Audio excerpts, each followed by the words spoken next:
Muito bem, muito bem, muito bem. Um vermelho encarnado no céu. Já recomendamos esse livro para você, né? Já adquiriu o seu? Um colega estava dizendo que achou em PDF, de graça.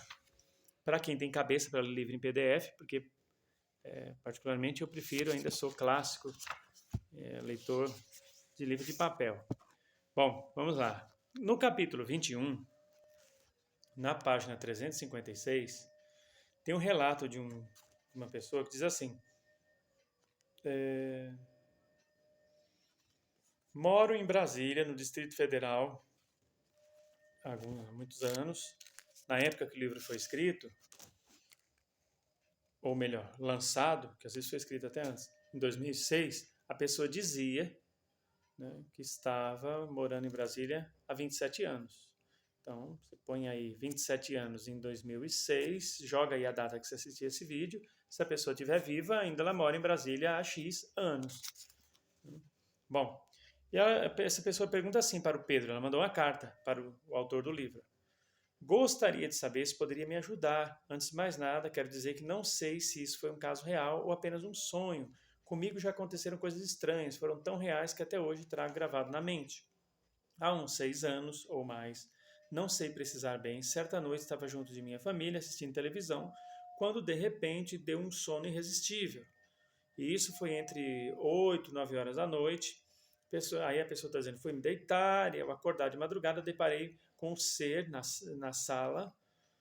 O ser tinha, a sala tem uns 2 metros quadrados.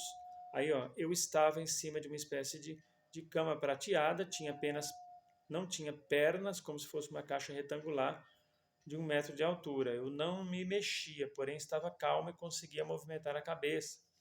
A sala era da mesma cor da cama, toda prateada, não tinha lâmpada, mas estava clara como um dia de sol. Também não tinha janelas, era toda fechada e quanto a mim não senti nada, nem dor, nem formigamento no corpo. Aí a pessoa vai dizendo que apareceu um ser cinzento, sem orelha, olhos grandes, lábios finos, cabeça grandinha. E, estranhamente, a pessoa lembra-se de estar calma, só que assim, parecia que já tinha visto aquele ser antes. Aí diz assim, eu estava deitado, em razão disso não conseguia ver direito o chão, mas acho que o ser tinha 1,40 m, 1,50 m de altura no máximo, e era bem magrinho. Então ele veio se aproximando de mim, sem nada dizer, nem mentalmente, fez um gesto no ar e meu corpo se levantou pela metade, ou seja, ficou sentado com as perninhas esticadas. Na verdade, eu fiquei sentado na cama. Em seguida, o ser apontou para a parede prateada e nela abriu do nada uma janela. Tinha uns 80 centímetros quadrados aproximadamente, não era muito grande. Então comecei a me preocupar um pouco, pois naquela janela avistei a terra. Em volta dela só havia escuridão. A terra parecia uma bola de basquete e o ser continuava apontando para lá. Aí a pessoa disse que depois apagou e quando acordou estava em casa. E uns 4 anos de diferença, depois passou por isso de novo, só que dessa vez se vendo no fundo da casa dos pais, com uma luz muito intensa, também em sono. Aí a pessoa alega que não estava só, tinha mais 2 pessoas junto com ela nessa ocasião, e as 3 pessoas formavam um triângulo humano, e olhou para o céu e viu uma manifestação ufológica, e aí cita que numa outra vez não estava dormindo. Deu um ataque de sono e a pessoa foi deitar e acordou de madrugada. Tipo, ele não estava dormindo quando começou a ter presenciar uns fenômenos estranhos e começou a ter um sono irresistível. Aí pegou no sono. Aí acordou de madrugada. E ó, a minha cama ficava atravessada na antiga porta da cozinha, segundo o fenômeno que essa pessoa narra. A metade de cima da porta era de vidro. Então minha mãe colocava um pano para cobrir um pouco. Ao acordar de madrugada, deparei-me com um brilho intenso, parecia que estava de dia. Olhei no relógio, era 4h15 da manhã. Ao olhar pela cortina, deparei-me com um brilho tão intenso que não conseguia enxergar nada lá fora. Essa pessoa acordou e foi olhar pela janela.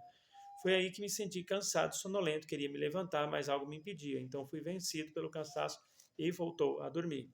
Numa outra vez, já outra experiência de novo. Isso já faz muito tempo, quando eu era criança, tinha uns 6 anos ou 7, lembro-me de estar dentro de uma nave, e dentro dela as luzes acendiam e apagavam fazendo um tipo de pulsação. Lembro-me de ter visto alguns partos feitos por essas criaturas estranhas. Não sei se isso foi um sonho, Ou não. Certa vez eu disse para minha mãe que tinha um irmãozinho que ela não conhecia e esses seres estavam cuidando dele. E aí a carta acaba, né, com a pessoa agradecendo ao Pedro e o Pedro de Campos, o escritor do livro, diz assim: ó, com esse relato, o propósito aqui é mostrar um modelo de narrativa comum nas testemunhas que mostre o como geralmente as coisas acontecem, as coisas começam e derivam depois para uma regressão hipnótica, a qual não raro culmina por revelar detalhes fantásticos de uma abdução, seguida de implante hipnótico para velar a ocorrência e resguardar os interesses alienígenas.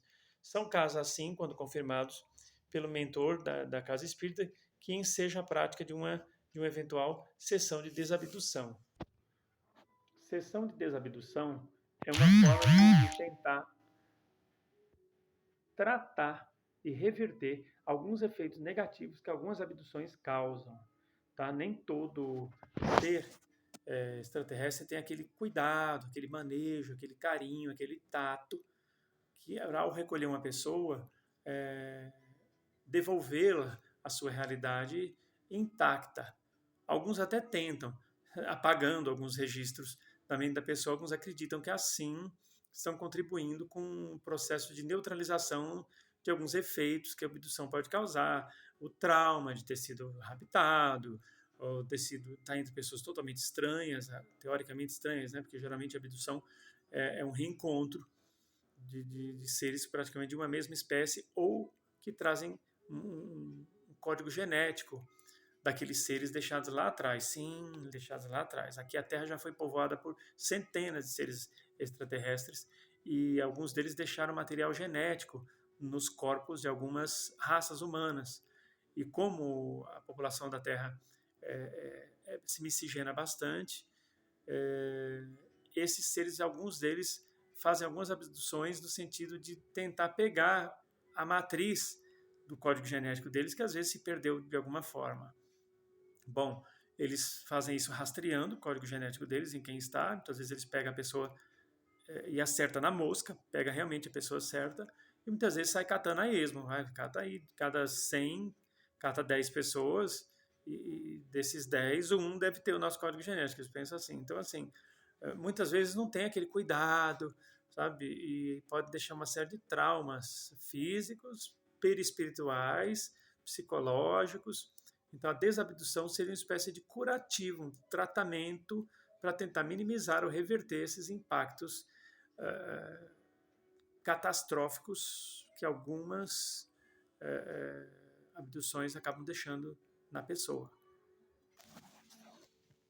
Eu me chamo Hernani, quero convidar vocês para fazer parte do nosso canal. Se inscreva, nosso canal não é monetizado, então não estou ganhando dinheiro às custas de vocês que visualizam, nem que divulgam os vídeos.